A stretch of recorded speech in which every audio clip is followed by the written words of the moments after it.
Hello students, welcome to my YouTube channel English Karma. তো তোমরা thumbnail দেখে অবশ্যই বুঝতে পেরেই গেছো যে আজকের ভিডিওতে কি হতে চলেছে। তো আজকের ভিডিওতে যেটা করাবো সেটা হচ্ছে আমি আমার ইউটিউবে একটা কমপ্লিটলি ফ্রি জিকের ব্যাচ শুরু করব, যেখানে আমি পুরো যেগুলো আমরা টাকা দিয়ে কোনো পেইড ব্যাচে পড়ি সেগুলো আমি পুরো কমপ্লিটলি ফ্রি পড়াবো, ঠিক আছে? আর এটা এসএসসি মানে সেন্ট্রালের এসএসসি, সিজিএল, সিএইচএসএল, এমটিএস, যে কোনো পরীক্ষা, জিডি, এই সমস্ত পরীক্ষা, তাছাড়াও পশ্চিমবঙ্গে ডাব্লিউপি, কেপি, এই সমস্ত পরীক্ষাকে টার্গেট করবে। আর এটা হবে বাংলাতেও হবে, বেঙ্গলি প্লাস প্লাস হচ্ছে ইংলিশ। আমি ইংলিশেও লিখবো, বাংলাতেও লিখবো, বা যদি না লিখি তো সেটা আমি মুখে বলবো। তোমরা পেন এবং খাতা নিয়ে অবশ্যই বসবে, ক্লাসের সঙ্গে সঙ্গে তোমরা বোঝার সঙ্গে সঙ্গে নোট করতে থাকবে, ঠিক আছে? এবার আমি জিকের মধ্যে যেটা প্রথম শুরু করেছি সেটা হচ্ছে হিস্ট্রি। এবার হিস্ট্রির মধ্যেও যেটা সেটা হচ্ছে প্রি হিস্ট্রিক পিরিয়ড বা যাকে বলতে পারি প্রাগৈতিহাসিক যুগ।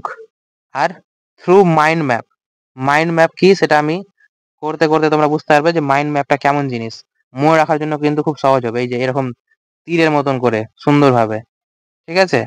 তো প্রথমে চলো দেরি না করে আগে সিলেবাসটা দেখে নিই।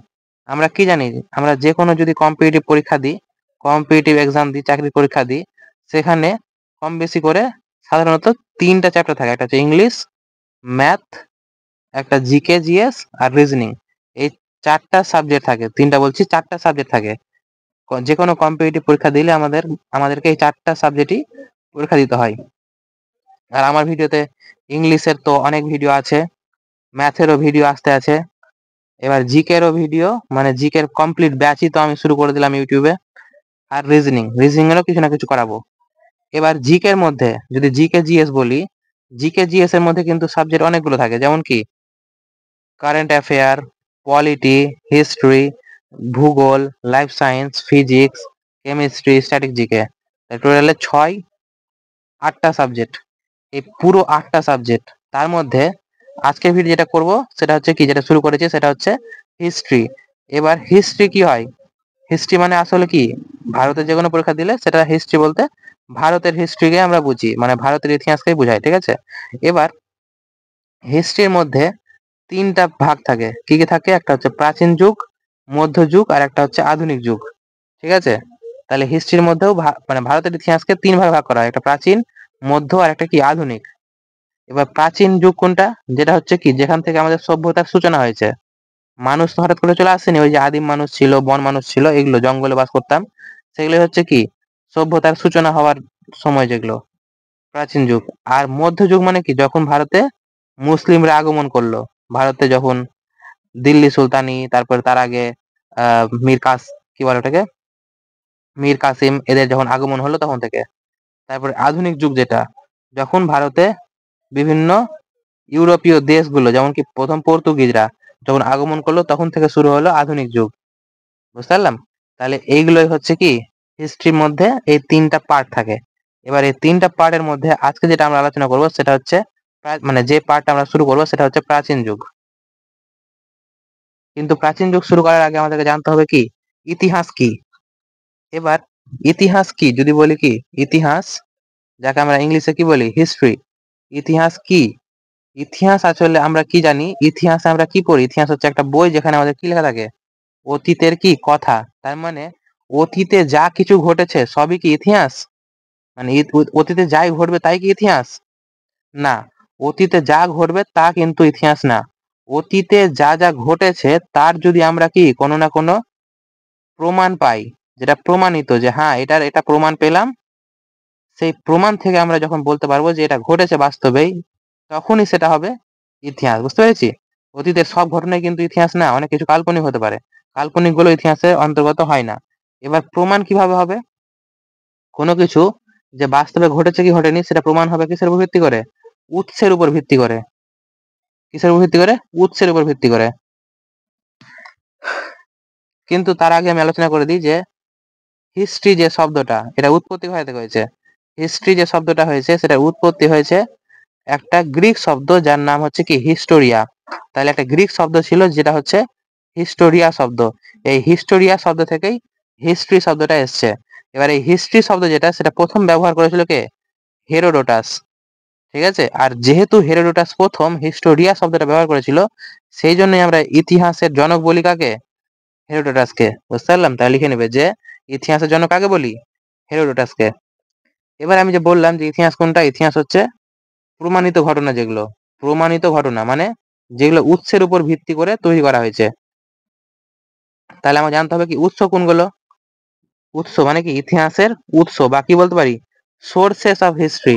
মানে ইতিহাসকে যে লিখলাম সেটা কিসের উপর ভিত্তি করে লিখলাম, কোনো না কোনো উৎস তো থাকা দরকার। উৎস হয় আবার কি রকম, দু রকম, যেমন কি পুরাতাত্ত্বিক, পুরাতাত্ত্বিক বা একে কি বলতে পারি প্রত্নতাত্ত্বিক। কি বলতে পারি? প্রত্নতাত্ত্বিক। প্রত্নতাত্ত্বিক উপাদান, বা যাকে কি বলি archaeological resource, sources. Archaeological sources মানে ধরে নাও কোনো একটা রাজার বাড়ি, রাজবাড়ি, তারপরে কোনো যেমন তাজমহল, তারপরে কোনো কয়েন, মানে যে সমস্ত জিনিস আছে ওর ধ্বংসাবশেষ টশেষ যেগুলো পাই, সেগুলোই হচ্ছে কি পুরাতাত্ত্বিক উপাদান। সেগুলোর উপর ভিত্তি করে আমরা কি করি, যেমন তাজমহল দেখে আমরা কি বলতে পারি যে হ্যাঁ একজন রাজা ছিল যে এটা বানিয়েছিল। এটা হয়ে গেল কি প্রমাণ, তাই না? আর একটা হয় কি উৎস, লিখিত উৎস। একটা কি লিখিত উৎস। লিখিত উৎস মানে কি, যেমন মেগাস্থিনিস কি লিখেছিল, ইন্ডিকা। এবার মেগাস্থিনিসের ইন্ডিকা থেকে আমরা কি জানতে পারি, ভারতের সম্বন্ধে জানতে পারি, তাই না? তার মানে কোনো না কোনো রাইটারের লেখা থেকে যখন আমরা জানতে পারি ইতিহাস, সেটাও আমরা কি ধরি, উৎস হিসাবে ধরি। তাহলে দু রকমের উৎস থাকে, একটা হচ্ছে প্রত্নতাত্ত্বিক, আর একটা হচ্ছে লিখিত উপাদান, মানে যেটা লেখা থাকে বই আকারে, আর যেটা হচ্ছে কি কোনো লিখিত উপাদান না, যেগুলো অলিখিত উপাদান, ধ্বংসাবশেষ, সেগুলো। বোঝা গেছে? এই দুটার উপর ভিত্তি করেই, বা যে কোনো একটার উপর ভিত্তি করেই যদি প্রমাণিত হয় যে হ্যাঁ এই ঘটনাটা ঘটেছিল, তখনই সেটা হয় কি আমাদের ইতিহাসের অন্তর্গত হয়। বুঝতে পেরেছি?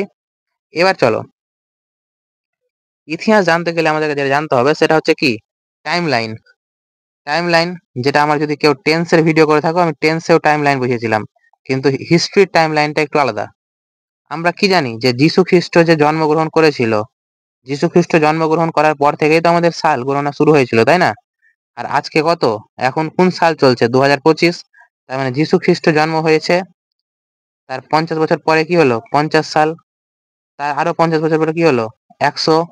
এরকম করে আস্তে আস্তে আজকের দিনে যীশু খ্রিস্টের জন্ম থেকে 2025 বছর পর 2025 এসছে, তাই না? কিন্তু যীশু খ্রিস্ট যে জন্ম হয়েছিল তখন থেকে তো আমরা জিরো ধরলাম, সাল গণনা করা শুরু করলাম, কিন্তু তার মানে কি যীশু খ্রিস্টের আগের কোনো সময় ছিল না? অবশ্যই ছিল।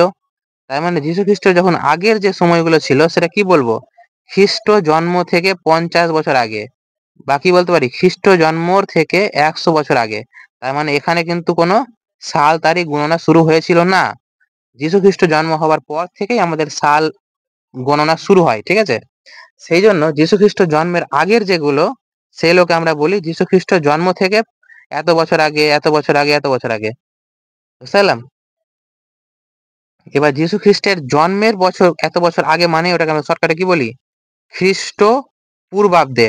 পূর্ব মানে কি আগে, মানে খ্রিস্টের জন্মের, আর অব্দে মানে হচ্ছে বছরে, মানে খ্রিস্ট জন্মের আগের যে বছরগুলা। তাহলে খ্রিস্ট জন্মের কত বছর আগে, ওটাকে বাংলাতে বলি কি খ্রিস্ট পূর্বাব্দ। আর ইংলিশে বলি কি বিসি, বা বিফোর ক্রাইস্ট, মানে হচ্ছে ক্রাইস্ট বা যীশু খ্রিস্ট জন্ম হওয়ার আগে, বা বিসিই, বিফোর কমন এরা, এই যে কমন এরা জিরো, তার আগের ঘটনাগুলো। বুঝতে পারলাম? বিসি বলতে পারি, বা বিসিই বলতে পারি, বা খ্রিস্ট পূর্বাব্দ বলতে পারি। ঠিক আছে, এবার একটা জিনিস লক্ষ্য করেছো, আমাদের যত দিন যায় অত কি হয়, সময়টা বাড়ে। 50-এর পরে 100, 180, 800, 2000, তারপর 2025, এর পরের বছর কি আসবে 2026। তার মানে আমাদের এখন বর্তমানে যখন সাল গণনা শুরু হয়ে গেছে যীশু খ্রিস্টের পরের সময়, যেটাকে আমরা কি বলি খ্রিস্টাব্দ, মানে খ্রিস্টের পরের অব্দগুলো, যাকে আমরা ইংলিশে বলি এডি বা অ্যানু ডামিনি। বুঝতে পারলাম? মানে হচ্ছে খ্রিস্ট খ্রিস্ট জন্মের যত বছর পরে হচ্ছে, অত কি হচ্ছে আমাদের সালগুলো বাড়ছে। কিন্তু যদি আমি যীশু খ্রিস্টের জন্মের আগে অর্থাৎ খ্রিস্ট পূর্বাব্দের কথা বলি, তখন কিন্তু লক্ষ্য করো সালগুলো দেখো, প্রথমে কি ছিল 10,000, তারপরে কি হচ্ছে 900, তারপরে 800, এরকম করে কি হচ্ছে কমছে। সাল কি হচ্ছে কমছে, কিন্তু এখন কি হচ্ছে বাড়ছে। তাহলে এটা মাথায় রাখতে হবে যে যীশু খ্রিস্ট জন্মের আগের যে সালগুলো গণনা করি সেগুলো কি হয়, সালগুলো উল্টা ভাবে চলে। কিন্তু উল্টা ভাবে চলার কারণটা কি? কারণ হচ্ছে, যদি বলি খ্রিস্ট জন্ম থেকে 100 বছর আগে, আর যদি বলি খ্রিস্ট জন্ম থেকে 50 বছর আগে, তার মানে কোনটা বেশি আগে? 100 বছর আগে, যেটা মানে ওর জন্মর থেকে আগে, বুঝতে পারলাম? কারণ তুলনা করছি কার সঙ্গে? খ্রিস্ট জন্মের সঙ্গে, মানে এই যে 0 সাল থেকে তার আগের বছর ঘটনা বলছি, সেই জন্য হয়ে যাচ্ছে কি উল্টা হয়ে যাচ্ছে, বুঝতে পেরেছি? তাহলে বিসি বা খ্রিস্টপূর্বাব্দ বড় থেকে ছোটর দিকে আসে সংখ্যাগুলো, আর খ্রিস্টাব্দটা ছোট থেকে বড়র দিকে আসে। এটা কিন্তু আমাদেরকে কি করতে হবে, মাথায় রাখতে হবে, ঠিক আছে? এবার এবার আরেকটা জিনিস যেটা জানতে হবে, সেটা হচ্ছে কি শতাব্দী। শত, শত মানে কি? শত মানে হচ্ছে কি 100, আর অব্দি মানে বললাম অব্দ, যেটা অব্দ, অবয়দয়, অব্দ মানে এখনই কি বললাম, বছর বললাম যেটা। তাহলে অব্দ মানে কি বছর। তাহলে শতাব্দী মানে কি 100 বছর, বা সেন্ট, সেন্ট মানে হচ্ছে 100, আর ওয়ারি মানে বছর। তাহলে শতাব্দী বা ইংলিশে সেঞ্চুরি। তাহলে শতাব্দী বা সেঞ্চুরিকে কি বলে? আসলে হলো 100 বছর। এবার 100 বছর মানে কি? ধরো বললো বিংশ শতাব্দী। বিংশ শতাব্দী, বিংশ শতাব্দী মানে কতগুলো? বিংশ মানে হচ্ছে 1900 সাল থেকে 2000 সাল পর্যন্ত, এই যে 100 বছর যেটা হচ্ছে, এই পুরো 100 বছরটাকে আমরা কি বলবো? বিংশ শতাব্দী, বুঝতে পেরেছি? বা ধরো কি বলে ঊনবিংশ শতাব্দী। ঊনবিংশ মানে কি? যেটা 19, মানে 1800 সাল থেকে 1900 সাল পর্যন্ত হয়ে যাবে কি ঊনবিংশ। এবার ধরো তোমাকে বললো যে আহ ষোড়শ, কি বললো? ষোড়শ শতাব্দী। যদি বলে ষোড়শ শতাব্দী, তাহলে ষোড়শ শতাব্দী মানে কি? ষোড়শ মানে কি 1600, তার মানে শেষ হবে গিয়ে কততে? 1600-তে। ষোড়শ মানে 16, মানে 1600-তে গিয়ে শেষ হবে। তার মানে শুরু হবে কততে? 15-তে, বুঝতে পারলাম? তার মানে আমাদের যে নামটা হয়, সেই নামটা হয় কিসের উপর ভিত্তি করে? পরের সালটার উপর ভিত্তি করে, বুঝতে পারলাম? ষোড়শ মানে হচ্ছে 16-তে শেষ, 15-তে শুরু। বিংশ মানে হচ্ছে 20-তে শেষ, আর ঊনবিংশ মানে হচ্ছে 19-এ শেষ। তার মানে যেখানে শেষ হবে তার উপর ভিত্তি করে আমাদের এই শতাব্দীর ঘটনাটা, মানে শতাব্দীর যে সিস্টেমটা আমরা লিখি, বুঝতে পেরেছি? আর আমরা সবাই জানি যে পৃথিবীর উৎপত্তি হয়েছিল আজ থেকে কত বছর আগে? 450 লক্ষ বছর আগে, বা 4.5 বিলিয়ন ইয়ার্স এগো, তাই তো? এবার হচ্ছে আমাদের ইতিহাস শুরু। কিসের ইতিহাস শুরু? ভারতের ইতিহাস শুরু।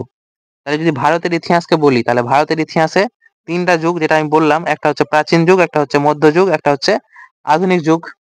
কিন্তু আমি যেটা প্রথমে শুরু করব সেটা হচ্ছে কি প্রাচীন যুগ। এবার প্রাচীন যুগ যেটা, সেটাকে আমরা ইংলিশে বলি এনসিয়েন্ট হিস্ট্রি, বা প্রাচীন যুগ। প্রাচীন যুগকে আবার আমরা 3 ভাগে ভাগ করি। ক ভাগে? 3 ভাগে। একটা হচ্ছে প্রাগ ঐতিহাসিক যুগ, যাকে বলি প্রি। প্রি মানে কি আগে, ইতিহাসের আগের ঘটনা, মানে ইতিহাস তখন শুরুই হয়নি। প্রাগ মানে হচ্ছে আগে, তাহলে ইতিহাসের শুরু হওয়ার আগে। এবার ইতিহাসের শুরু হওয়ার আগে মানে কি? দেখো, একটা হয় কি হিস্ট্রিক এরা বা এজ, বা ঐতিহাসিক যুগ। ঐতিহাসিক মানে মাথায় রাখতে হবে, ঐতিহাসিক মানে হচ্ছে কি ইতিহাস লেখা শুরু হয়ে গেছে। কি হয়ে গেছে? ইতিহাস লেখা শুরু হয়ে গেছে, মানে লেখালেখির উদ্ধার করা সম্ভব হয়েছে। কিন্তু যদি বলে ঐতিহাসিকের আগে লাগে তাই প্রায়, তার মানে লিখা তো হয়েছে কিন্তু অতটা ভালো করে না। মানে কি লিখা হয়েছে কিন্তু কি সেটা এখনো আমরা পড়ে বুঝতে পারিনি। যেমন হরপ্পা সভ্যতার যে লিপিগুলো ছিল সেগুলো কিন্তু লিখা হয়েছিল, কিন্তু আমরা পড়ে বুঝতে পারিনি, বুঝতে পারলাম? কিন্তু যদি বলে প্রাগ ঐতিহাসিক, মানে কি ইতিহাস লিখা হওয়ার আগেই, তার মানে কোনো লিখিত বিবরণ তখন লিখাই হয়নি, বুঝতে পারলাম? তাহলে কি মাথায় রাখতে হবে যে ঐতিহাসিক মানে হচ্ছে লিখিত বিবরণ আছে, আর প্রায় ঐতিহাসিক মানে হচ্ছে লিখিত বিবরণ একেবারেই নাই। কিন্তু যদি বলে, না সরি কি বললাম, যে ঐতিহাসিক মানে কি বললাম, যে যেটা ইতিহাসে লিখিত উপাদান আছে। কিন্তু যদি বলে যে প্রাগ ঐতিহাসিক, মানে ইতিহাসে লিখিত উপাদানই নাই, আগের ঘটনা একবারে। কিন্তু যদি বলে প্রায় ঐতিহাসিক, তখন বলতে হবে যে লিখা তো আছে কিন্তু বোঝা যায়নি, বুঝতে পারলাম? ওই জন্য আমরা কি বলি প্রায় বলি, বুঝতে পেরেছি? তাহলে প্রাগৈতিহাসিক, প্রাগৈতিহাসিক আর ঐতিহাসিক যুগ। এবার প্রাগৈতিহাসিক যুগ যেটা আছে এটাকে আবার আমরা কত ভাগে ভাগ করি? 4 ভাগে। একটা হচ্ছে প্রাচীন প্রস্তর মানে প্রস্তর যুগ, প্রস্তর যুগ, আর এই কি বলে তাম্র প্রস্তর যুগ, আর তারপরে আসবে ব্রোঞ্জ যুগ। তো প্রস্তর যুগ যেটা প্রথম হচ্ছে প্রাচীন প্রস্তর যুগ, যা ইংলিশে বলি প্যালিওলিথিক এজ। তারপরে আসবে মধ্য প্রস্তর যুগ, যাকে বলি মেসোলিথিক এজ। তারপরে আসবে নবপ্রস্তর যুগ, যাকে বলি নিওলিথিক এজ। আর তারপরে আসবে তাম্র প্রস্তর যুগ, যাকে বলি চ্যালকোলিথিক এজ। আর তারপরে যেটা আসবে সেটা হচ্ছে প্রায় ঐতিহাসিক যুগের মধ্যে পড়বে ব্রোঞ্জ। তারপরে ব্রোঞ্জের আবিষ্কার হবে, আর তারপরে হবে লোহার আবিষ্কার। এবার এই যে নামগুলো দিয়েছি কেন দিয়েছি? কারণ মানুষ যে প্রথমে হাতিয়ার ব্যবহার করতো কিনা, মানুষ প্রথমে কিসের হাতিয়ার ব্যবহার করতো? পাথরের। ঠিক আছে। আর পাথরের হাতিয়ার প্রথম দিকে যখন ব্যবহার করতো তখন কিন্তু একদম এবড়ো খেবড়ো বড় বড় পাথর। সেজন্য সেটাকে বলতাম কি, মডার্ন হয়নি, উন্নত হয়নি, ওই জন্য কি বলতাম? প্রাচীন প্রস্তর যুগ বা প্যালিওলিথিক এজ। এবার তারপরে যেটা আসছে পাথর, যেটা আমি আবিষ্কার করেছিলাম সেটা একটু কি করলাম, একটু ছোট করলাম, একটু সুচালো করলাম, একটু মানে ভালো করলাম, উন্নত করলাম, সেই জন্য ওটা হয়ে গেল কি মধ্যপ্রস্তর যুগ। মেসো মানে হচ্ছে মধ্য। আর তারপরে আসছে কি, আমরা পাথর দিয়ে নিজের মন মতো হাতিয়ার বানাতে শিখে গেলাম, সুচলো করলাম, ডিজাইন করলাম, স্টাইল করলাম, ধারালো করলাম, সবই করলাম। তখন হয়ে গেল কি একেবারে মডার্ন হয়ে গেল পাথরগুলো। সেজন্য নবপ্রস্তর যুগ। বুঝতে পেরেছি? তাহলে প্রাচীন, মধ্য আর হচ্ছে নবপ্রস্তর যুগ, 3 রকমের প্রস্তর যুগ আছে। এবার পাথর তো হলো, তারপরে মানুষ যেটা প্রথম আবিষ্কার করেছিল সেটা আবিষ্কার করেছিল কি, কোন ধাতুর মানুষ প্রথম আবিষ্কার করেছিল? প্রথম যে ধাতু মানুষ আবিষ্কার করেছিল সেটা হচ্ছে তামা। কে আবিষ্কার করেছিল? প্রথম যে আবিষ্কার করেছিল ধাতু সেটা হচ্ছে তামা। এবার মানুষ পাথর তো ব্যবহার করছিল, সেটা করছিলই, তার পাশাপাশি যখন তামা আবিষ্কার করলো তখন তামাও ব্যবহার করতে লাগলো। এবার যেহেতু তামা আর পাথর একসঙ্গে ব্যবহার করা হতে লাগলো, সেই জন্য প্রস্তর যুগের পরে যে যুগটা আমরা বলছি সেটা হচ্ছে তাম্র প্রস্তর যুগ। বুঝতে পেরেছি? এবার যখন আমাদের তামা আবিষ্কার হয়ে গেল, তারপরে তামার সঙ্গে আমরা কি করলাম, তামার সঙ্গে আমরা কি করলাম, তামার সঙ্গে যখন আমরা টিন মিশালাম, কি মিশালাম? টিন। টিন আবিষ্কার হলো, আর তামা তো ছিল, এই দুটোকে যখন মিক্স করলাম তখন আমাদের তৈরি হলো কি ব্রোঞ্জ। তখন আমরা মানুষ ব্রোঞ্জের আবিষ্কার শিখে গেল। এবার যেহেতু ব্রোঞ্জের আবিষ্কার শিখে গেল, সেই জন্য যখন থেকে ব্রোঞ্জের আবিষ্কার শিখলো সেই সময়টাকে আমরা বলে দিলাম কি ব্রোঞ্জ যুগ। বুঝতে পেরেছি? এবার ব্রোঞ্জের পরে সবার শেষে আমরা শিখলাম কি লোহার আবিষ্কার। আর যখন লোহার আবিষ্কার শিখলাম তখন লোহার জিনিসপত্র ইউজ করতে লাগলাম, আর সেই জন্য সেই সময় থেকে শুরু হয়ে গেল কি আমাদের লৌহ যুগ। আর এই সমস্ত যুগ আমি কিন্তু আবার ডিটেইলে আলোচনা করব। ঠিক আছে? তারপরে চলো এবার হচ্ছে প্রথম কি শিখবো, প্রাচীন প্রস্তর যুগটা শিখবো এবার। তাহলে কি প্রাচীন প্রস্তর যুগ, যাকে আমরা বলি কি প্যালিওলিথিক পিরিয়ড। এবার প্যালিওলিথিক পিরিয়ড আজ থেকে কত বছর আগে সূচনা হয়েছিল? আজ থেকে প্রায় 20 লক্ষ বছর আগে। আজ থেকে 20 লক্ষ বছর আগে আমাদের যে যুগটা এসেছিল সেটাই হচ্ছে কি প্রাচীন প্রস্তর যুগ বা প্যালিওলিথিক এজ। আর এই সময়টাই কি হয়েছিল সবচেয়ে বেশি সময় ধরে টিকসই ছিল। মানে যদি বলি ইতিহাসে, ধরো এটা পুরোটা হলো আমার ইতিহাস, তাহলে এতটা পুরোটাই হচ্ছে কি আমার প্রাচীন প্রস্তর যুগ। মানে ইতিহাসের পাতার সবচেয়ে বেশি অংশ জুড়ে, বেশি সময় জুড়ে, বেশি অংশ না, বেশি সময় জুড়ে যেটা আছে সেটাই হচ্ছে কি প্রাচীন প্রস্তর যুগ। ওই জন্য প্রাচীন প্রস্তর যুগকে কিন্তু আবার 3 ভাগে ভাগ করা হয়। কিন্তু আগে দেখে নিই যে প্রাচীন প্রস্তর যুগ আসলে কি কি বৈশিষ্ট্য ছিল। প্রাচীন প্রস্তর যুগে মানুষ কি করেছিল? প্রথম পশু শিকার করতে শিখেছিল। মানুষ তো প্রথমে খাবার খাবার বানাতে জানতো না, সেই জন্য মানুষ কি করতো? পশু শিকার করত আর খাদ্য সংগ্রহ করত, গাছপালা জঙ্গল ঝাড় ফল মূল এইসব খেত, মানে খাদ্য সংগ্রহ করত, ফুড গ্যাদারিং করত। আর কি করত? পশুকে কি করত? হত্যা করে পশুকে খেত, মানে পশু শিকার করত। তার মানে প্রাচীন প্রস্তর যুগের মানুষের জীবিকা কি ছিল? পশু শিকার এবং খাদ্য সংগ্রহ। বুঝতে পেরেছি? এবার যখন প্রাচীন প্রস্তর যুগে পশু পশুকে কি করতে লাগলো? শিকার করতে লাগলো। সেই পশুকে প্রথমে কি খেত? কাঁচাই খেত। প্রথমে যখন কাঁচা খেত দেখছে কোনো স্বাদ লাগে না, তারপরে হঠাৎ কোনোদিন জঙ্গলে দাবানলের ফলে আগুন লাগলো, বা পাথরে ধাক্কা লেগে লেগে আগুন লাগলো। এবার যখন আগুন লাগলো সেই আগুনে ভুলবশত মাংস পড়ে গেল। এবার মাংস যখন আগুনে পড়লো তখন ওটাকে উঠালো, দেখছে কি যে আগুনের ফলে কি হচ্ছে, খাবারটা খুব ভালো লাগছে আগের তুলনায়। তখন মানুষ কি করতে লাগলো, আগুনেরও ব্যবহার করতে শুরু করলো। বুঝতে পারলাম? ব্যবহার করতে শুরু করলো সেটা বলা যা ঠিক হবে না। আসলে এই সময় কিন্তু মানুষ জানতে পারে যে আগুনও আছে, আগুনকে আবিষ্কার করলো, কিন্তু আগুনকে সঠিক মতন ব্যবহার করতে কিন্তু তখন শিখেনি প্রাচীন প্রস্তর যুগে। বুঝতে পারলাম? তাই যদি প্রশ্ন আসে যে আগুনের আবিষ্কার কখন হয়েছিল, তখন আমাদেরকে বলতে হবে প্রাচীন প্রস্তর যুগে। কিন্তু তার ব্যবহার কিন্তু তারা জানতো না, যে আগুন দিয়ে আমরা কি করতে পারি, আগুন দিয়ে যে আমরা বিভিন্ন কাজে আগুন ব্যবহার করতে পারবো সেটা জানতো না। টুকটাক জাস্ট আগুনকে ওরা দেখেছিল যে হ্যাঁ এটা আগুন, কিন্তু তখন কি করতো মানুষ, আগুনকে দেখে কি করতো, ভয় করতো। বুঝতে পারলাম? তার মানে প্রাচীন প্রস্তর যুগে যখন আগুন আবিষ্কার হয়েছিল তখন কিন্তু তা মানুষ আগুনকে দেখে ভয় করতো, আগুনের ব্যবহার জানতো না, কিন্তু আগুনের আবিষ্কার হয়েছিল। তাই যদি প্রশ্ন আসে যে আগুনের আবিষ্কার হয়েছিল কিন্তু ব্যবহার জানতো না, কোন কোন সময়, তাহলে প্রাচীন প্রস্তর যুগে।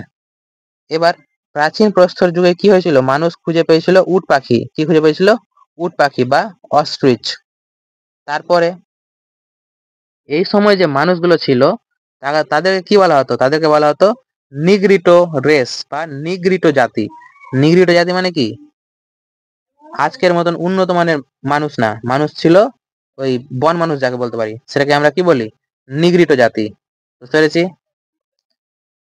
এবার এখনই বললাম যে প্রাচীন প্রস্তর যুগ হচ্ছে কি ইতিহাসের মধ্যে সবচেয়ে বেশি সময় ধরে, সেই জন্য যেহেতু সবচেয়ে বেশি সময় ধরেই প্রাচীন প্রস্তর যুগ আছে, সেই জন্য প্রাচীন প্রস্তর যুগকে আবার তিন ভাগে ভাগ করা হয়েছে। একটা হচ্ছে নিম্ন প্রস্তর যুগ, একটা হচ্ছে কি নিম্ন প্রস্তর যুগ, একটা হচ্ছে মধ্য প্রস্তর যুগ, আর একটা হচ্ছে উচ্চ প্রস্তর যুগ। এবার নিম্ন প্রস্তর যুগ যেটা প্রথম দিকে শুরু হয়েছিল, মানে কি 20 লক্ষ বছর আগে, আজ থেকে কত বছর আগে, 20 লক্ষ বছর আগে নিম্ন প্রস্তর যুগ শুরু হয়েছিল। আর তারপরে আজ থেকে 80,000 বছর আগে, আজ থেকে 80,000 বছর আগে শুরু হলো কি মধ্যপ্রস্তর যুগ। কিন্তু মাত্র 35,000 বছর আগে শুরু হয়েছিল কি কি বলছে, মধ্য প্রাচীন প্রস্তর যুগ, আর তারপরে প্রাচীন প্রস্তর যুগ, উচ্চ প্রাচীন প্রস্তর যুগ। বুঝতে পারলাম? মানে এটা কি, আসলে এটা হচ্ছে প্রাচীন প্রস্তর যুগের তিনটা ভাগ। নিম্ন প্রাচীন প্রস্তর যুগ, একটা হচ্ছে মধ্য প্রাচীন প্রস্তর যুগ, একটা হচ্ছে উচ্চ প্রাচীন প্রস্তর যুগ। 20 লক্ষ বছর আগে, 80,000 বছর আগে, আর 35,000 বছর আগে। এবার নিম্নকেই বলি আমরা লোয়ার প্যালোলিথিক, মধ্যকে বলি মিডিল প্যালোলিথিক, আর উচ্চকে বলি আপার প্যালোলিথিক পিরিয়ড। এবার এক এক করে এগুলো সম্বন্ধে জানবো ডিটেলে। তাহলে প্রথম যেটা জানবো সেটা হচ্ছে কি নিম্ন প্রাচীন প্রস্তর যুগ। তাহলে প্রথমে যেটা জানবো সেটা হচ্ছে কি নিম্ন প্রাচীন প্রস্তর যুগ। আর যেটা আমি এখনই বললাম, কি বললাম, যে এটা কত বছর আগে সূচনা হয়েছিল, এটা সূচনা হয়েছিল 20 লক্ষ বছর আগে। এবার এই সময় যে মানুষ ব্যবহার করতো কিনা, যে পাথর মানুষ ব্যবহার করতো, সেই পাথরটা বলা হতো কি কোয়ারটাইট পাথর। কি বলা হতো? কোয়ারটাইট। আর এটাকে বাংলাতেও কিন্তু কোয়ারটাইটই বলে। তাহলে যদি বলে প্রশ্ন আসে যে কোন সরি নিম্ন প্রস্থ, এখানে প্রস্তর কেন লিখেছি, এখানে প্রস্তর হবে না, এখানে কি হবে নিম্ন প্রাচীন প্রস্তর। কি নিম্ন প্রাচীন প্রস্তর যুগের ভাগ এটা না। তাহলে নিম্ন প্রাচীন প্রস্তর যুগে যেটা মানুষ ব্যবহার করতো যে পাথর, সেই পাথরটার নাম ছিল কোয়ারটাইট পাথর।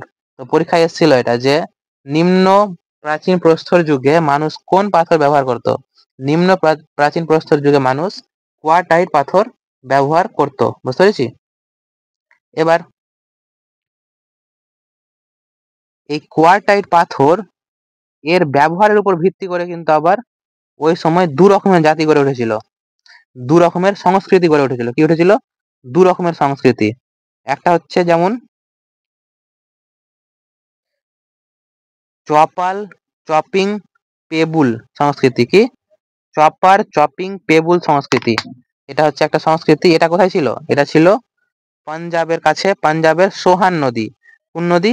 পাঞ্জাবের সোহান নদীর ধারে যে প্রাচীন প্রস্তর যুগের নিম্ন প্রাচীন প্রস্তর যুগের যে একটা সংস্কৃতি গড়ে উঠেছিল, সেটা হচ্ছে চপার চপিং পেবুল সংস্কৃতি। বুঝতে পেরেছি? এবার মাদ্রাসের কাছে যে সংস্কৃতি শুরু হয়েছিল সেটা হয়েছিল কি? হস্ত কুলার। এটা কি? হস্তকুলারি সংস্কৃতি মানে কি? Hand axe culture. মানে এই যে আমাদের নিম্ন প্রাচীন প্রস্তর যুগে ওয়াটাইট পাথর ব্যবহার করে পাঞ্জাবের সোহান নদীর ধারের লোকগুলো পাথরকে ব্যবহার করতো একভাবে, কিন্তু মাদ্রাসের লোক পাথরকে ব্যবহার করতো অন্যভাবে। কিভাবে ব্যবহার করতো? কুড়ালি হিসাবে, হ্যান্ড অ্যাক্স বা হস্ত কুড়ালি হিসাবে ব্যবহার করতো। এই হস্ত কুড়ালি যেহেতু ব্যবহার করতো, তাই জন্য এই যে মানুষগুলো ছিল, এই মানুষগুলোকেই বলা হতো কি? কোন সংস্কৃতির মানুষ? হস্ত কুলারি সংস্কৃতির মানুষ। বুঝতে পেরেছি? আর একটা কি? চপার চপিং পেবুর সংস্কৃতির দুটা সংস্কৃতি। এবার এই যে হস্তকুলারি, যেগুলো হস্তকুলারি বা হ্যান্ড অ্যাক্স, এগুলোকে প্রথম যে লোকটা আবিষ্কার করেছিল, সেই লোকটার নাম কি? Robert Bruce foot. কি নাম? Robert Bruce foot. তাহলে মাথা রাখবো কিভাবে? যে ব্রাশ করতে করতে পায়ে ঠেকেছিল কি? পায়ে ঠেকেছিল হচ্ছে হস্তকুলারি, আর সেটা দেখেই মানে ওই পা পিছলে পড়ে গেছিল। তখনই আবিষ্কার করেছিল কি? Robert Bruce foot. এই ফুট থেকে মাথা রাখবো। ফুট আবিষ্কার করেছিল কি? হস্তকুলারি। আর যেহেতু এই হস্তকুলারিটাকে আবিষ্কার করেছিল, সেই জন্য একেই বলা হয় কি? Father of pre historic archaeological of India. সেই জন্য একেই বলা হয় কি? প্রাগ ঐতিহাসিক প্রত্নতত্ত্বের জনক। বুঝতে পারলাম? প্রত্নতত্ত্বের জনক কিন্তু আমরা পরে জানবো যে বলা হয় আলেকজান্ডার কানিংহামকে। কিন্তু প্রাগ ঐতিহাসিক যুগের যদি বলি, কি বলি? প্রাগ ঐতিহাসিক যুগের মানে যখন লিখার আবিষ্কার হয়নি, ওই সময়কার যদি বলি যে রবার্ট কি বললাম? ওই সময়কার যদি বলি যে প্রাগ ঐতিহাসিক প্রত্নতত্ত্বের জনককে, তখন অ্যান্সার আসবে কি? Robert Bruce foot. বুঝতে পেরেছি? আলেকজান্ডার কানিংহাম আর রবার্ট ব্রুস ফুট আলাদা কিন্তু। এই হচ্ছে প্রাগ ঐতিহাসিক যুগের, ওটা হবে ওভারঅলের। এবার প্রাগ ঐতিহাসিক যুগে প্রাগ ঐতিহাসিক যুগে কিছু কিছু সাইট ছিল, বাকি কিছু কিছু স্থল ছিল যেগুলো খুব গুরুত্বপূর্ণ, যার মধ্যে কি? প্রথম হচ্ছে বেলান নদী উপত্যকা বা বেলান রিভার ভ্যালি। এবার বেলান রিভার ভ্যালি কেন গুরুত্বপূর্ণ? কারণ এখানে প্রাগ ঐতিহাসিক যুগের পাশাপাশি নবপ্রস্তর যুগেরও ধ্বংসাবশেষ পাওয়া গেছে। তাহলে বেলান ভ্যালি, এটা পরীক্ষায় এসেছিল যে কোথায় নবপ্রস্তর যুগ এবং প্রাগ ঐতিহাসিক যুগ দুই যুগেরই কি পাওয়া গেছে? ধ্বংসাবশেষ পাওয়া গেছে। তখন অ্যান্সার আসবে কি? বেলান নদী উপত্যকা।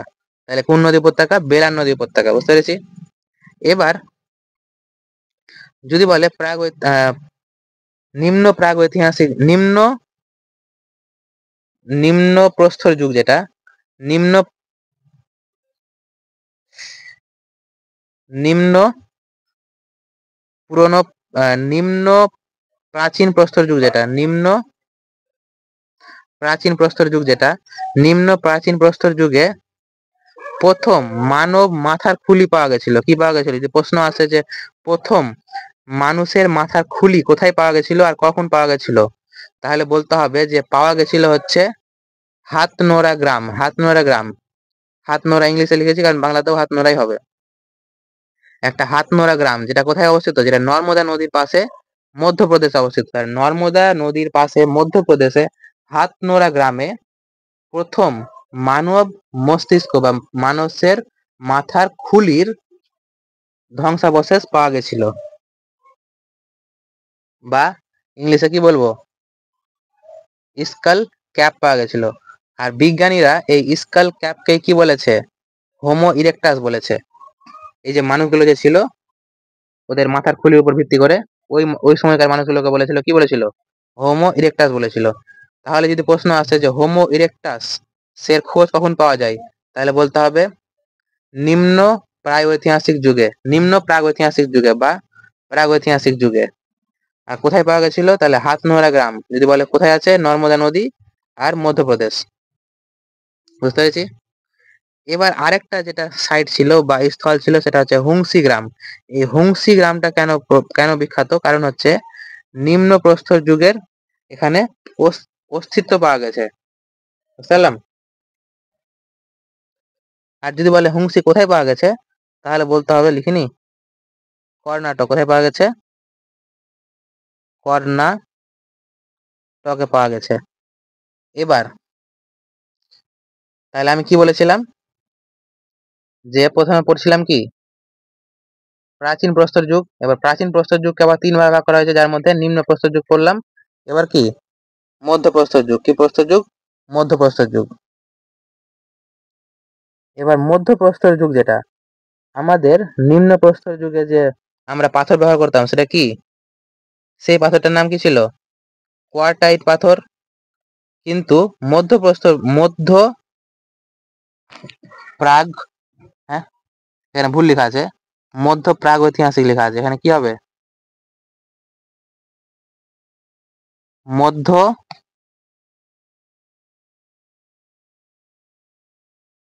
প্রাচীন প্রস্তর যুগ। যে মধ্য প্রাচীন প্রস্তর যুগ ছিল, সেই মধ্য প্রাচীন প্রস্তর যুগে কিন্তু যে পাথরগুলো ব্যবহার করা হতো, সেই পাথরগুলো কি ছিল? জাসপার, ফ্লিন্ট আর চার্ড স্টোন। তাহলে যদি প্রশ্ন আসে জাসপার কখন ব্যবহার করা হতো, বলতে হবে মধ্য প্রাচীন প্রস্তর যুগে বা প্রাচীন প্রস্তর যুগে। এত ডিটেলে কিন্তু কোশ্চেন আসে না যে প্রাচীন প্রস্তর যুগের ভাগ থেকে কোশ্চেন আসবে না। প্রাচীন প্রস্তর যুগটাই আসবে, যে কখন পাওয়া গেছিল, প্রাচীন প্রস্তর যুগে। তাহলে জাসপার, ফ্লিন্ট আর চেস্ট পাথর কখন ব্যবহার করা হতো? মধ্য প্রাচীন প্রস্তর যুগে। কিন্তু নিম্ন প্রাচীন প্রস্তর যুগে কি ব্যবহার করা হতো? কোয়ার্টাইট পাথর। বুঝতে পেরেছি। এবার যেটা খুব ইম্পর্টেন্ট একটা কোশ্চেন, সেটা হচ্ছে কি, এখানে ফলক কালচার বা ফলক সংস্কৃতি যেটা গড়ে উঠেছিল। এবার ফলক কালচার গড়ে ওঠার কারণ কি? কারণ এখানকার যে হাতিয়ার ব্যবহার করা হতো, সেই হাতিয়ারটা ছিল কি, ফলক। সেই হাতিয়ারের নাম কি ছিল? ফলক। তাহলে যদি বলে যে ফলক কালচার কখন দেখতে পাওয়া যায়, তাহলে বলতে হবে ফলক কালচার দেখতে পাওয়া যায় কখন? মধ্য প্রাচীন প্রস্তর যুগে। এটা ভেরি ভেরি ভেরি ইম্পর্টেন্ট, ঠিক আছে। এবার মধ্য প্রস্তর যুগের পরে কি আসবে? উচ্চ প্রাচীন প্রস্তর যুগ। তাই তো, এই দেখে নাও, প্রাচীন প্রস্তর যুগ যেটা, সেটারই ভাগ হচ্ছে নিম্ন প্রাচীন প্রস্তর যুগ, মধ্য প্রাচীন প্রস্তর যুগ আর একটা উচ্চ প্রাচীন প্রস্তর যুগ। তাহলে উচ্চ প্রাচীন প্রস্তর যুগ যেটা, আর যদি বলে উচ্চ প্রাচীন প্রস্তর যুগ কত সময়, সেটা বলিনি সময়কালটা। মধ্য প্রাচীন প্রস্তর যুগ হচ্ছে কি ৮০,০০০ বছর আগে, আর উচ্চ প্রাচীন প্রস্তর যুগ মাত্র ৩৫,০০০ বছর আগে। এবার উচ্চ প্রাচীন প্রস্তর যুগ যখন শুরু হয়, এই সময় কি হয়, প্রথম যে আজকের দিনের যে আধুনিক মানুষ, আমরা যে মানুষ, আমাদের সায়েন্টিফিক নেম কি, হোমো স্যাপিয়েন্স। তাহলে সেই আধুনিক মানুষের প্রথম খোঁজ পাওয়া গেছিল কখন? উচ্চ প্রাচীন প্রস্তর যুগে। তার মানে উচ্চ প্রাচীন প্রস্তর যুগে এসেই মানুষ আজকের মতন উন্নত মানের মানুষে পরিণত হয়েছিল, আধুনিক মানুষে পরিণত হয়েছিল, অর্থাৎ হোমো স্যাপিয়েন্সে পরিণত হয়েছিল। আর এই সময় কি হলো, হাতিয়ার যেগুলো ব্যবহার করতাম পাথরের, সেগুলো ব্লেডের মতন, অর্থাৎ ধারালো হাতিয়ার ইউজ করতে শুরু করলো মানুষ। তারপরে এই উচ্চ প্রাচীন প্রস্তর যুগে কি করেছিল মানুষ, গুহাতে বসবাস করা শুরু করেছিল, অর্থাৎ কেভ শেল্টার বা গুহাতে ছবি আঁকা শুরু করলো। কারণ ধীরে ধীরে ওদের কি হচ্ছে, খাওয়া দাওয়ার যে ব্যাপারটা, সেটা ধীরে ধীরে বাড়ছে। পশু পাখি হত্যা করার জন্য ওদের যে পাথরের হাতিয়ার, সেগুলো আরো উন্নত মানের হচ্ছে, সেই জন্য পশু শিকার করা কি হয়ে যাচ্ছে, খুবই সহজ হয়ে যাচ্ছে। এবার পশু শিকার সহজ হচ্ছে, তখন অনেক মানুষ কি হয়ে যাচ্ছে, ফ্রি হয়ে পড়ছে। আর যখনই মানুষ ফ্রি থাকে, তখনই কি করে ওরা, গান বাজনা, ছবি আঁকা এইসব করতে শুরু করে। সেই জন্য গুহার মধ্যে যেখানে তারা থাকতো, সেখানে তারা ছবি আঁকা শুরু করে। বুঝতে পারলাম। বলে না, যখন কাজ থাকে না তখনই ভুলভাল চিন্তা মাথায় আসে, তখন ভুলভাল আসতো না, তখন কি করতো, তারা ছবি আঁকা শুরু করেছিল। এবার যে ছবি আঁকা শুরু করেছিল, এরকম একটা স্থলের নাম হচ্ছে কি, ভীমবেটকা, যেটা আজকের দিনে ইউনেস্কোর একটা ওয়ার্ল্ড হেরিটেজ সাইট। তাহলে যেটা কখনকার সময়কার, উচ্চ প্রাচীন প্রস্তর যুগের। তাহলে প্রাচীন প্রস্তর যুগের ভীমবেটকার গুহা যেটা, সেটা হচ্ছে কি, গুহা চিত্রের উদাহরণ। বুঝতে পারলাম? এবার দেখো আমি একবার আরো বলে দিই। আমি কি বললাম যে প্রাচীন যুগকে তিন ভাগে ভাগ করি, একটা হচ্ছে প্রাগ ঐতিহাসিক আর একটা প্রাক ঐতিহাসিক। এবার প্রাগ ঐতিহাসিক যেটা, সেটারই আবার ভাগ হচ্ছে কি প্রাচীন প্রস্তর যুগ, মধ্যপ্রস্তর যুগ আর নবপ্রস্তর যুগ। এবার প্রাচীন প্রস্তর যুগের কিন্তু আবার তিনটা ভাগ ছিল, তিনটা বলছি, কটা ছিল, তিনটাই ছিল। একটা ছিল নিম্ন, মধ্য আর উচ্চ। এবার যখন এই তিনটা শেষ হয়ে যাবে তখন পুরো প্রাচীন প্রস্তরটা শেষ। এবার প্রাচীন প্রস্তর পরে কি আসবে, মধ্যপ্রস্তর যুগ। এবার মধ্যপ্রস্তর যুগে আসো।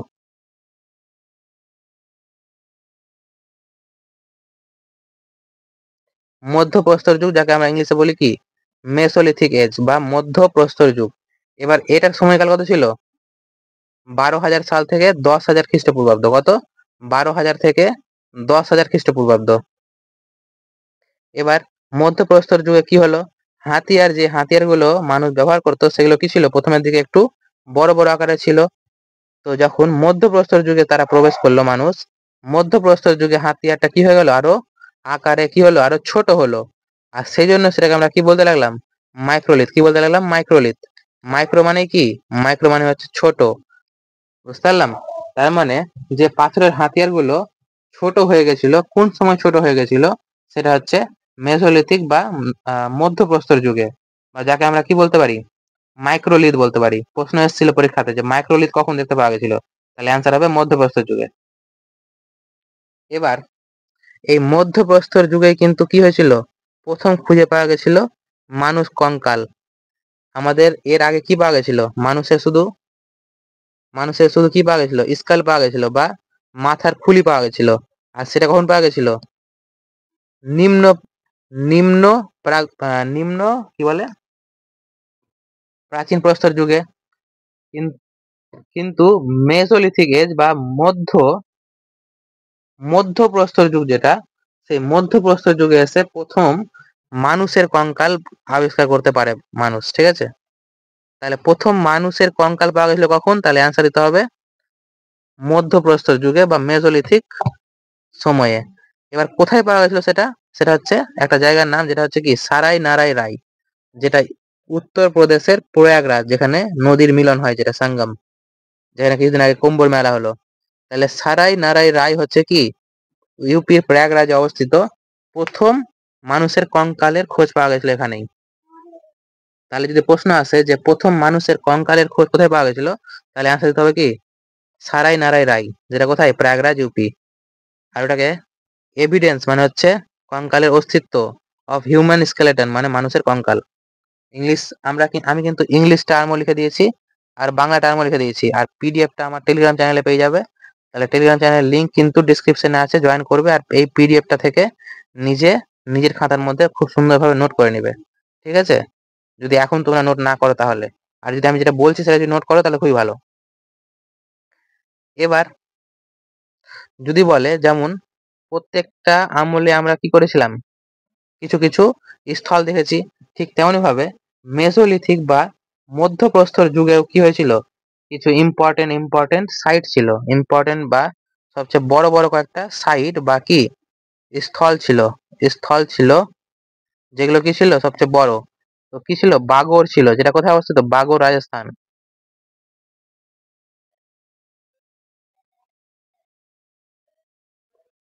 তারপরে বিলুয়া, মানে বাগোর, বিলুয়া, এই তিনটাই কি, এই দুটাই কি রাজস্থানে অবস্থিত।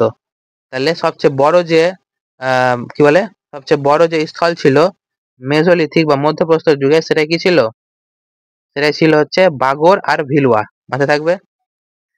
এবার সবচেয়ে ইম্পর্টেন্ট যেটা পয়েন্ট, সেটা হচ্ছে কি এই সময় কি হয়েছিল, পশু পশু পালন শুরু হয়েছিল। তাহলে যদি প্রশ্ন আসে যে পশুপালন প্রথম কখন শুরু হয়েছিল, তাহলে হবে কি মধ্যপ্রস্তর যুগে, যাকে ইংলিশে বলি কি ডোমেস্টিফিকেশন বা ডোমেস্টিফিকেশন। আর যদি বলে প্রথম যেটা পশুপালনের যেটা আমরা প্রমাণ পাই, সেটা কোথায় থেকে পাই, সেটা হচ্ছে আদমগড়, আদম কোথায় থেকে, আদমগড় থেকে। তাহলে যদি বলে প্রশ্ন যে পশুপালনের সূচনা আমাদের কোথায় প্রথম হয়েছিল? তাহলে আদমগারে হয়েছিল। কোন সময়ে? তাহলে হবে মেসোলিথিক বা মধ্য প্রস্তর যুগে। বুঝতে পেরেছি? তাহলে মধ্য প্রস্তর যুগে কি আসবে? মধ্য প্রস্তরের পরে কি আসবে? মধ্য প্রস্তরের পরে আসবে কি আসবে? মধ্য প্রস্তরের পরে আসবে হচ্ছে নিও বা নব প্রস্তর যুগ বা নিওলিথিক সাইট, নিওলিথিক এজ। এবার চলো তাহলে নিওলিথিক এজ দেখি। তাহলে নিওলিথিক এজ কি বলছে? নিওলিথিক এজকে আমরা নিউ স্টোন এজ বলি, কারণ আমরা কি বললাম যে প্রাচীন প্রস্তর যুগে পাথর কি ছিল? খুবই যেমন তেমন ছিল, পুরনো টাইপের ছিল, এবড়ো খেবড়ো ছিল। তারপরে মেসোলিথিকে কি হলো? মাইক্রোলিথ আসলো, মানে পাথরের হাতিয়ার গুলো একটু ধীরে ধীরে কি হয়ে গেল? ছোট হয়ে গেল। আর নিওলিথিক সাইডটা হয়ে গেল কি একেবারে নতুন ধরনের পাথরের হাতিয়ার মানুষ ব্যবহার করতে শিখে গেল। বুঝতে পারলাম? সেই জন্য নিওলিথিক সাইডের আরেক নাম কি? নিও স্টোন এজ। বুঝতে পেরেছি? এবার নবপ্রস্তর যুগে যে হাতিয়ার মানুষ ব্যবহার করতো সেই হাতিয়ার গুলোকে কি বলা হতো? নবপ্রস্তর যুগে মানুষ যে হাতিয়ার ব্যবহার করতো সেই হাতিয়ারকে বলা হতো কি? সেল্ট বা কি সিল্ট বলা হতো। সেল্ট বা সিল্ট। এটা প্রশ্ন এসেছিল যে নবপ্রস্তর যুগে মানুষের হাতিয়ারকে কি বলা হতো, বা সিল্ট কখন দেখতে পাওয়া যায়? সিল্ট কখন দেখতে পাওয়া যায়? তাহলে অ্যান্সার আসবে নিওলিথিক সাইট বা নবপ্রস্তর যুগে। তাহলে এবার যে নবপ্রস্তর যুগে যেটাকে আমরা কি বলি নিউ স্টোন এজ, এই সময় কি হয়েছিল? চাষবাসের সূচনা হয়েছিল। কি হয়েছিল? চাষবাসের সূচনা। তাহলে প্রথম চাষবাসের সূচনা কখন হয়েছিল? চাষবাসের সূচনা হয়েছিল হচ্ছে নবপ্রস্তর যুগ বা নিওলিথিক পিরিয়ডে। এবার চাষবাসের মধ্যে প্রথম কি কি চাষ করা হয়েছিল? বার্লি বা কি গম, হুইট বা কি জব, আর কটন বা কি কার্পাস। তাহলে প্রথম যে চাষ করা হয়েছিল ভারতের মধ্যে সেটা কি কি? বার্লি, হুইট আর কি কটন বা জম, গম আর কার্পাস। এবার এই যে চাষবাসের যে আমরা প্রমাণ পাই, সেই প্রমাণটা আমরা কোথায় পাই? একটা হচ্ছে মেহেরগড়, একটা হচ্ছে বেলুচিস্তান আর একটা পাকিস্তান। তাহলে মেহেরগড়, বেলুচিস্তান আর পাকিস্তান, মানে পাকিস্তান তো জায়গাটার নাম। তাহলে পাকিস্তান কোথায় আছে? মানে মেহেরগড় কোথায় আছে? আর বেলুচিস্তান কোথায় আছে? পাকিস্তানে। তাহলে বেলুচিস্তান এবং পাকিস্তানে প্রথম কৃষিকাজের সন্ধান প্রথম পাওয়া গেছিল, প্রথম খুঁজে পাওয়া গেছিল, প্রমাণ পাওয়া গেছিল। আর এর মধ্যে যেটা মেহেরগড় সেটা হচ্ছে আরো বেশি ইম্পর্টেন্ট, কারণ এটাই হচ্ছে কি ভারতের প্রথম মানব বসতি, মানে যেখানে প্রথম মানুষ বাস করতে শুরু করেছিল। তাহলে কোথায় প্রথম মানুষ বাস করতে শুরু করেছিল? সেটা হচ্ছে মেহেরগড় সভ্যতায়। বুঝতে পারলাম? এবার এই যে নবপ্রস্তর যুগ মানে কি পুরো উন্নত মানের, এই জন্য এখানকার যে বাড়িগুলো তৈরি করা হতো সেটা কি হতো? স্কোয়ার বা কি বর্গাকার, আর রেক্টেঙ্গুলার বা কি আয়তকার। বর্গাকার কেমন? এটা বর্গাকার, আর এটা হচ্ছে কি আয়তকার।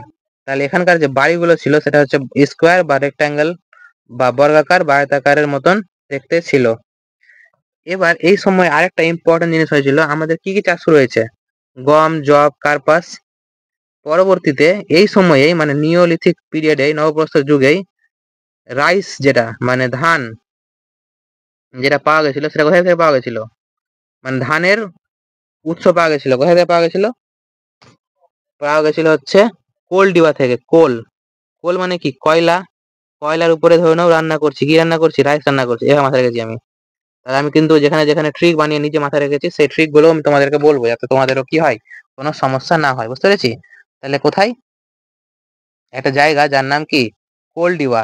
কোলডিবা কোথায় আছে? প্রয়াগরাজ, যেটা ইউপিতে অবস্থিত। প্রয়াগরাজ ইউপির প্রয়াগরাজে। তাহলে ইউপির প্রয়াগরাজে রাইস বা ধানের ব্যবহার প্রথম শুরু হয়েছিল, মানে প্রথম ব্যবহারের প্রমাণ পাওয়া গেছিল সেটা হচ্ছে নবপ্রস্তর যুগে। বুঝতে পেরেছি? এবার নবপ্রস্তর যুগে যে বিখ্যাত জায়গাগুলো ছিল, স্থলগুলো ছিল, প্রত্যেকটা যুগে তো আমি স্থলগুলো দেখলাম কিনা, তো এখানেও দেখতে হবে। তাহলে যে ফেমাস সাইট বা গুরুত্বপূর্ণ স্থলগুলো ছিল সেটা কি ছিল? একটা ছিল হচ্ছে কাটাল হুয়ুক, যেটা কোথায় আছে?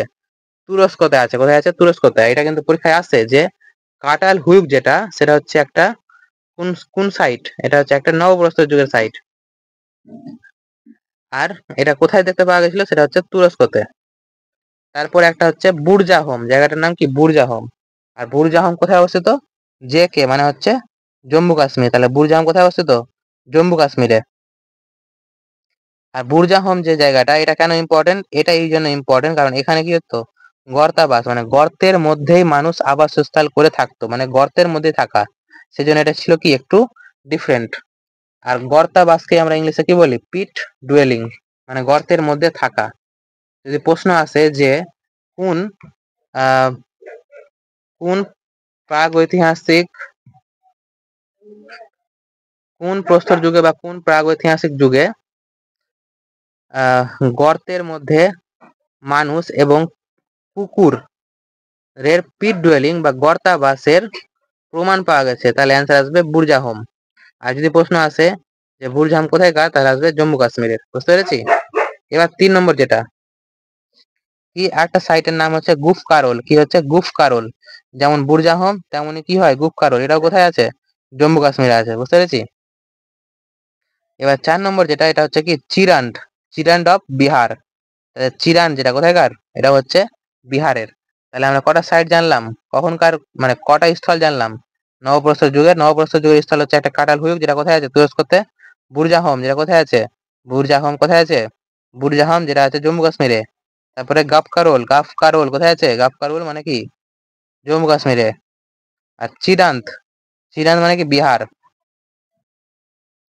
এবার এই যে নবপ্রস্তর যুগে কিন্তু কি শুরু হয়েছিল? মেগালিথের ব্যবহার শুরু হয়েছিল। কি শুরু হয়েছিল? মেগালিথের ব্যবহার। এবার যদি বলি মেগালিথটা কি, মেগালিথ হচ্ছে কোনো মানুষ মরে গেলে তাকে কি করা হতো? কবর দেওয়া হতো। কি করা হতো? কবর দেওয়া হতো। আর এই কবরের সিস্টেমটাকে কি বলা হতো? মেগালিথ বলা হতো। বুঝতে পেরেছি? এবার মেগালিথ ভারতের মধ্যে কোথায় দেখতে পাওয়া যায়? মেগালিথ ভারতের মধ্যে দক্ষিণ ভারত দেখতে পাওয়া যায়। কোথায় দেখতে পাওয়া যায়? দক্ষিণ ভারতে দেখতে পাওয়া যায়। তাহলে যদি বলে যে মেগালিথ কোথায় দেখতে পাওয়া যায় সবচেয়ে বেশি, তাহলে ভারতের মধ্যে দক্ষিণ ভারতে।